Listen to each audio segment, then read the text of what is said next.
अहिल्यानगर मधील कोपरगाव इथल्या एका विद्यार्थिनीने बनवलेली वेबसाईट राज्यातील एसटी ने प्रवास करणाऱ्या नागरिकांना अतिशय फायद्याची ठरणार आहे। साई श्रद्धा सालमुठे या तरुणीने विकसित केलेला एक QR कोड स्कॅन केल्यानंतर तुम्हाला कोणती बस कधी येणार याचं वेळापत्रक लगेच उपलब्ध होणार आहे। परिवहन मंत्री प्रताप सरनाईक यांनी देखील तिने बनवलेल्या वेबसाईटचं कौतुक करत राज्यात लागू करण्याचा निर्णय घेतलाय।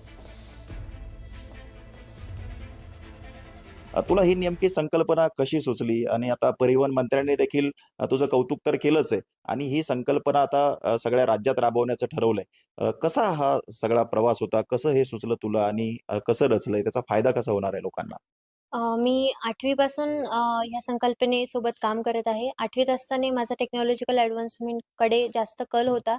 त्यामुळे रिसर्च करता QR कोड कसा बनतो ॲक्चुअली यासाठी मी रिसर्च करत होते।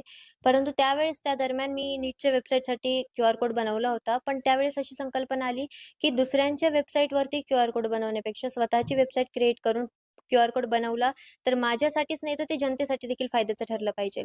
त्या हेतूने मी व्हेर इज माय ट्रेन ॲपचं मोटिव्हेशन घेऊन एसटी महामंडळासाठी देखील टेक्नॉलॉजिकल ॲडव्हान्समेंट यावी म्हणून मी त्यांच्यासाठी काम केलं व इनिशियल बेसिसवरती मी कोपरगावची असल्या कारणानं मी कोपरगावसाठी ते प्रकल्प राबवण्याचं निश्चित केलं।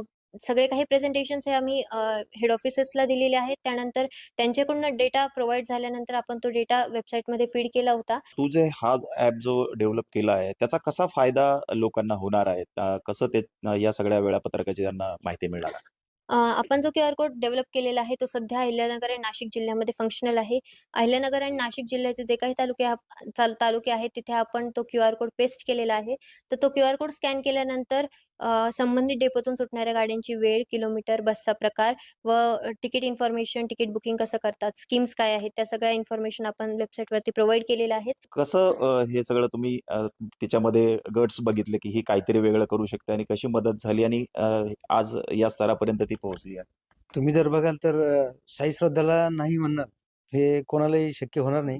तुम्ही 2 मिनिटं तिच्यासोबत जर बोललात तर ती कन्व्हिन्सिंग पॉवर तिच्यामध्ये आहे आणि विद्यार्थी कोणताही असो, मग तो संजीवनीचा असो किंवा जर आपण त्याची तळमळ बघितली, की ते काहीतरी समाजकार्यासाठी ते स्वतः झटते.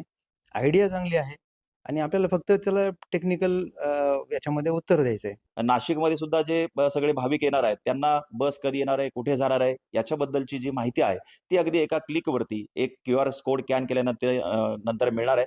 तिचं हे ॲप आता राज्य सरकारने देखील स्वीकारलंय आणि लवकरच राज्यभरातली माहिती देखील तुम्हाला याच ॲपवरती मिळणार आहे. हरीश दिपोटे, न्यूज 18 मराठी, अहिल्यानगर. तर साई श्रद्धा सालमुठे या तरुणीने बनवलेली वेबसाईट खरंच कौतुकास्पद आहे। यासह इतरही काही